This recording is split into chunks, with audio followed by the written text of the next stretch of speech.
Okey, so untuk kali ni, okey, sudah lama ya kita tak berjumpa, tak bersua muka dan Cikgu Sharon ni pun lama tak buat video ya.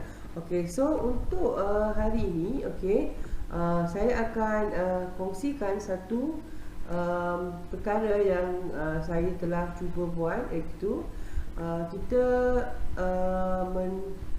save ya, kita cuba save kontak dan email pelajar dalam kontak list kita, dan kita labelkan pelajar ni dalam ikut kumpulan, ikut kelas ya. Dan lepas tu kita set up satu kelas, okey, dengan menjemput pelajar-pelajar ni menggunakan ID MOE, email mereka, and then kita lihat bagaimana paparan bagi mereka untuk join Google Meet. Join Google Meet maksudnya tidak perlulah kita selalu berkongsi link dengan pelajar. Setiap kali nak masuk kelas, nak ada Meet, kita generate Meet link yang baru. So dengan cara yang saya akan tunjukkan sekarang, dia akan menjadi lebih mudah. Pada mulanya melibatkan satu proses yang panjang, agak susah.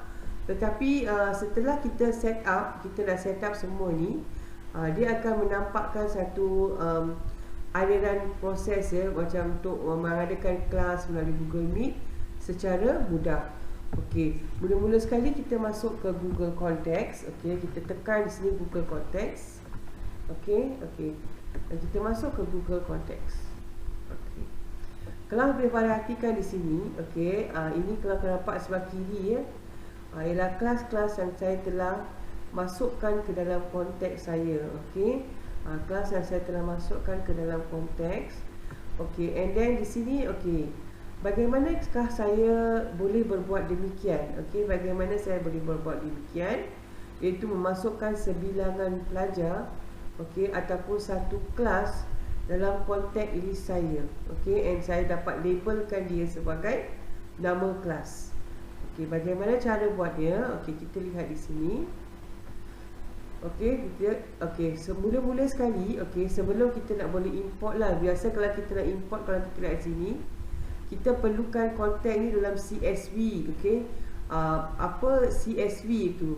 CSV dalam format CSV ya. Dalam format CSV. Sebelum itu kita lihat apa itu CSV ya. CSV adalah a comma separated values file. It's a simple text file in which information is separated by commas, di mana maklumat dipisahkan melalui koma. Dan file-file CSV ini biasa digunakan dalam spreadsheet macam Excel, Google Sheet dan databases. Even dalam Google Sheet sebenarnya dia tak boleh dalam CSV. Kita kena download Google Sheet ni kepada bentuk file CSV, barulah dia boleh masuk dalam format CSV.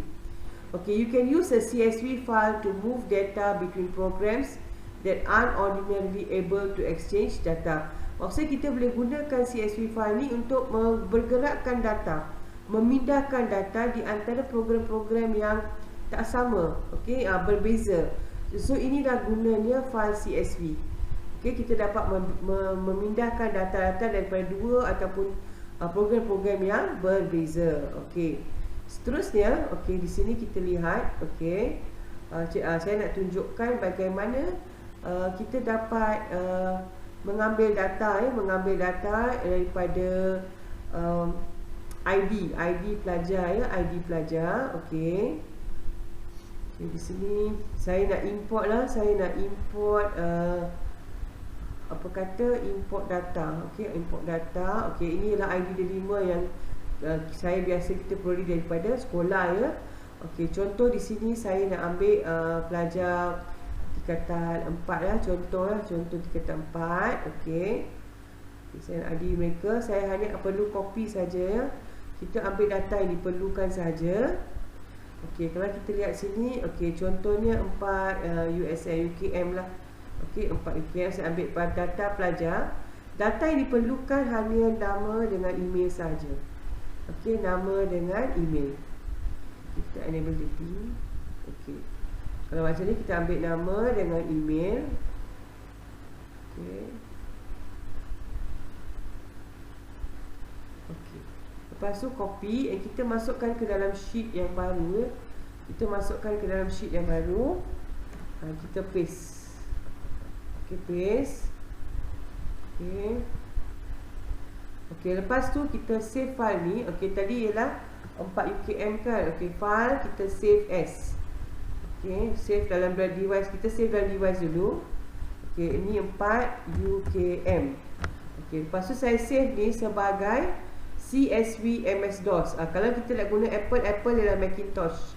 Okey, kalau bukan Apple kita save as CSV MS-DOS. Okey, di sini save dan kita 4 UKM. Okey, saya save di desktop. Okey, save. Okey, dah selesai. Okey, kita tutup semua ni. Okey, boleh. Okey, so di sini kita import ya. Kita import. Kita select file. Okey, dan kita import.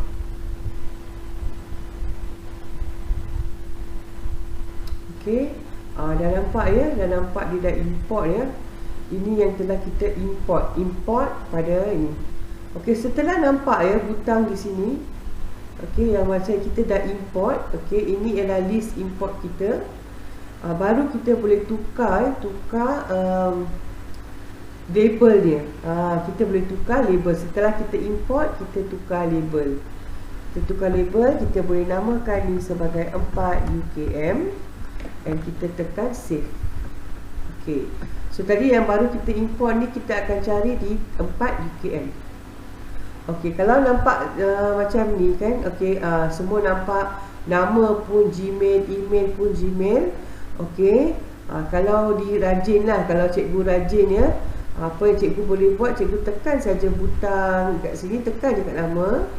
Okey, cikgu boleh copy nama pelajar ni, copy, tekan butang edit dan paste dekat nama pelajar, nama, dan save. Okey, boleh buat satu persatu ya, satu persatu di sini. Okey, sehingga dapatlah semua nama ya. Seperti contohnya saya buat untuk kelas 3 USM saya. Okey, dah tak ada ya. Okey, mungkin saya buat untuk kelas 5 UKM saya. Alright. So untuk kelas 5 UKM semua nama saya telah masukkan di sini. Demi saya dapat mengenal pasti pelajar saya. Okey. So di sini kita dapat nampaklah yang kita dah masukkan satu kelas ya. Okey, so di sini saya telah selesai untuk menunjukkan bagaimana kita mengimport ya, import ID pelajar, masukkan ke dalam Google Contacts, dan kita akan import dia dahulu. Lepas dia dah masuk import sini, cikgu terus tekan butang edit di sini dan rename label. Okey, dia akan mula-mula dia akan tulis sisi import pada bila. Okey, sebaik saja cikgu import, cikgu terus tukar label dia kepada label kelas. Okey, tukar kepada label kelas.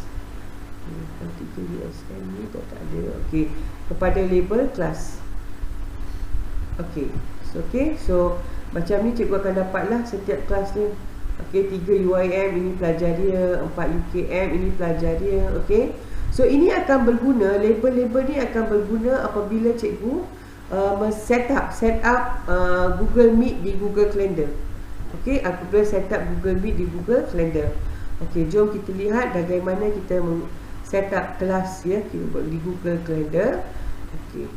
Okey, so inilah Google Calendar saya. Okey, memang nampak sangat penuh ya. Sebab semua kelas PDPR saya telah masukkan, telah set up dalam Google Calendar. Okey, contohnya sekarang saya akan pilih satu hari. Okey, contohnya pada hari Sabtu. Okey, pilih satu hari Sabtu iaitu pada let's say 11 hari bulan. Okey, 11 hari bulan. Okey, dan di sini kita nampak okey, saya memang ada satu bengkel pada hari itu. Tapi saya nak buat bengkel baru kan. Okey. So ini kita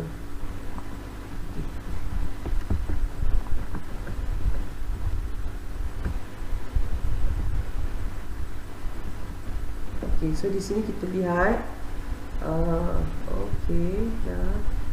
Okey.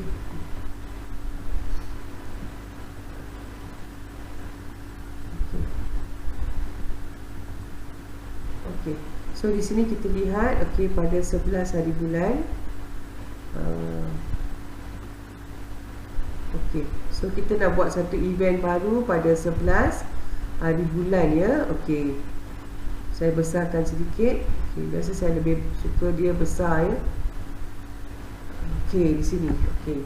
Contohnya saya nak buat kelas tambahan lah. Okey, kelas tambahan matematik. Okey, matematik. Okey. Dan saya nak buat dia berulang kali ya. Okey, so di sini kita buat bukan all day. Okey. September 11 hari Sabtu dari pukul 10 pagi hingga okey, biasa kita nak buat 1 jam, kelas 1 jam lah. Okey. Okey, that's not repeat. Okey, that's not repeat maksudnya dia tidak akan berulang. Tapi kalau biasa kalau kita nak buat PDPR kita kan setiap minggu, okey. Contoh kita akan buat weekly on a Saturday. Setiap minggu pada hari Sabtu. Okey. So kita tekan ini setiap minggu pada hari Sabtu. Ini pada masa yang sama ya. Ini hanya kita boleh tukar hari dia. Contoh kalau cikgu buat kelas ni pada masa yang sama, kelas yang sama, cikgu boleh tekan custom. Okey, tekan custom dan cikgu pilih hari dia. Ni Ahad, Selasa, Rabu. Okey, ikut suka cikgu ya. Okey, boleh. Okey, tapi saya buat sekali seminggu di sini. Dan end ni maksudnya bila cikgu nak ini end. Macam dia save kan Google Meet dengan letakkan tarik-tarik pada kalender setiap hari Sabtu ada kelas. Okey, bila cikgu dah berakhir ni bergantung cikgu nak akhir pada tarikh bila ataupun dah berakhir setelah berapa minggu. Okey, kalau cikgu tak pasti cikgu letakkan never dan letakkan done sajalah. Okey, so setiap minggu pada hari Sabtu pukul 10 hingga pukul 11 kelas tambahan matematik.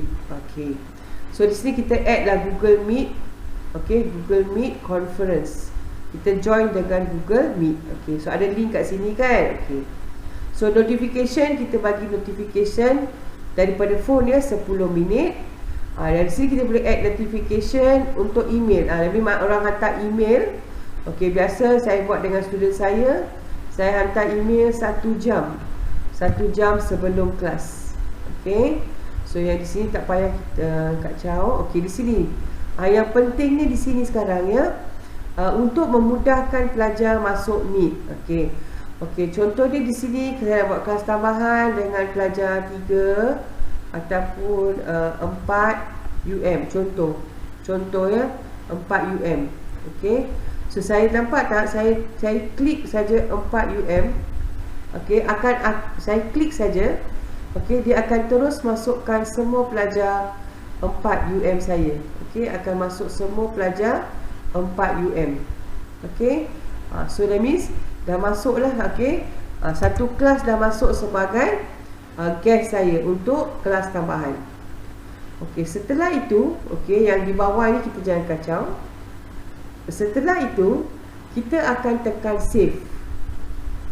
tekan save. Dan biasanya saya akan hantar email ya. Email invitation kepada guest saya. Maksudnya pelajar saya akan hantar. Okey, tetapi untuk tujuan video ini saya tak akan hantar ya. Sebab ini demo, untuk demo saja dan mereka sebenarnya tak ada kelas. So kalau mereka tak ada kelas memang saya tidak mengganggu mereka. Okey, saya tekan save saja. So kelas ini akan nampak ya, pada hari Sabtu setiap pagi. Sebab saya nak setiap Ahad. So pada setiap Ahad pukul 10 pagi ada. Okey, pada bulan Oktober pun setiap hari Sabtu. Setiap hari Sabtu ada kelas ni, kelas tambahan. Okey, ada kelas tambahan. Okey.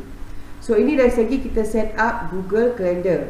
Okey, seterusnya bagaimanakah murid akan join? Okey, murid akan join ataupun kita sebagai cikgu join Google Meet. Setelah kita dah set up Google Contacts, kita set up Google Calendar seperti ini ya. Okey, cara dia kalau kita lihat kan, okey, amat senang. Okey, ini ialah paparan, okey, paparan email 1 jam sebelum kelas. 1 jam sebelum kelas untuk mengingatkan kita. Kalau kita lihat di sini, okey, kelas ini sebenarnya adalah pada pukul 12.30. So 1 jam sebelum, iaitu hampir nak 11.30 kan, email ni telah saya dapat. Saya sebagai guru, organizer pun saya dapat. So pelajar pun akan dapat, dan pelajar boleh terus join. Mereka nak join, mereka buka email, join. Okey, ini satu cara. Okey, ada lagi cara yang mudah. Okey, untuk guru ya, untuk guru paparan ni di desktop. Okey, paparan desktop dalam Gmail. Okey, di bahagian kiri kalau kita lihat bawah sekali ada My Meetings. Kalau kita tekan My Meetings ni, okey, cikgu akan nampak dua bahagian di mana cikgu boleh join. Sama ada di sini ataupun di atas ni. Okey, tanpa melihat link ya, tanpa kita melihat kepada link. Okey, dan dia akan bagi tahu di sini siapakah guest kita, siapakah pelajar-pelajar kita di sini. Okey. Okey, seterusnya. Okey, ini paparan cikgu ya. Okey, paparan pada notifikasi. Join Meet terus dari notifikasi handphone. Okey, ini sama ada pelajar ataupun guru ya. Sama. Kita akan terima notifikasi ini dalam handphone, dia akan keluar seperti ini. Ini notifikasi kalender. Okey, apakah kelas dia. So bila ditekan di sini, bila tekan handphone kat sini, dia akan keluar paparan ini. Okey, dan juga nampak kan guest dia siapa. Right? So bila nampak paparan ni, kita terus tekan join with Google Meet. Tekan saja. Bila tekan saja, kita akan dapat paparan ini. Okey, biasa kamera dengan mic akan buka. So kita boleh tutup, offkan dia dan tekan join. Okey, bila tekan join saja, pelajar akan terus masuk ke Google Meet. Tak payah nak tunggu cikgu admit dan sebagainya. Sebab pelajar akan menggunakan, okey, memang dia akan direct menggunakan ID MOE mereka. Okey, ID MOE mereka. Okey, last sekali paparan pelajar. Okey, ini bukan paparan pelajar, ini paparan cikgu. Okey, dalam aplikasi Meet dalam handphone. Ini bukan notifikasi tadi. Ialah dari notifikasi yang kita terima dalam handphone. Biasa ada notification kan, ada apa message yang keluar, siapa yang miss call. Ini adalah notification. Notification yang keluar ke handphone, kita tekan, kita dapat. Cara lain ialah kita buka aplikasi Meet dari handphone. Aplikasi Meet dari handphone, ini aplikasi Meet. Pastikan ni akaun MOE. Okey, kalau kita ada kelas pada hari itu, kalau hari itu ada dijadualkan kelas, dia akan menunjukkan kelas apa hari itu. So untuk join Google Meet tersebut, hanya perlu tekan butang di sini. Tekan saja sini, akan dibawa ke skrin ini. Okey, setelah dibawa ke skrin ini, kita boleh terus tekan join. Okey, inilah paparan bagi guru dan juga pelajar. Pelajar pun akan sama. Okey. Okey, last sekali saya tunjuklah paparan pelajar ya. Paparan pelajar inilah daripada pelajar saya. Okey, kalau yang menggunakan desktop, okey, mereka buka Meet, okey, daripada Chrome ya, meet.google.com. Okey, pada skrin mereka, okey, akan ada paparan kelas yang ada hari ini. Okey, kelas yang dijadualkan untuk mereka hari ini. Okey, so ini akan dipapar hanya pada hari kejadian, pada hari kelas tersebut. Pelajar hanya perlu tekan masuk, tekan ini. Okey, paparan dia akan sama seperti paparan yang kita selalu ada ya untuk join mesyuarat ya, join Meet ya, macam ni. Untuk paparan desktop. Untuk paparan Meet, aplikasi Meet dalam handphone ataupun tab bagi pelajar pun sama seperti yang guru tadi. Sama, right? Sama sahaja. Okey, pastikan ini memang akan automatik akan ID MOE dia. ID MOE ya. Bila ID MOE dia menjamin dia akan keluar. Pasti akan keluar. So pelajar hanya perlu tekan ini akan dapat balik dapat ke paparan untuk join kat sini. So pelajar terus join Google Meet. Okey, tidak perlu lagi untuk melihat link Google Meet. Tidak perlu lagi kita nak cari-cari link Google Meet. Okey. So dengan itu, okey, itulah perkongsian saya untuk kaedah yang mudah untuk pelajar masuk Google Meet, okey, tanpa ada Meet ada link Meet tu. Okey. So itu saja daripada saya, Cikgu Sharon. Bye bye. Okey, kalau anda suka video perkongsian saya, jangan lupa untuk subscribe, okey, like dan kongsikan video ini bersama dengan rakan-rakan anda. Okey, sekian saja. Terima kasih.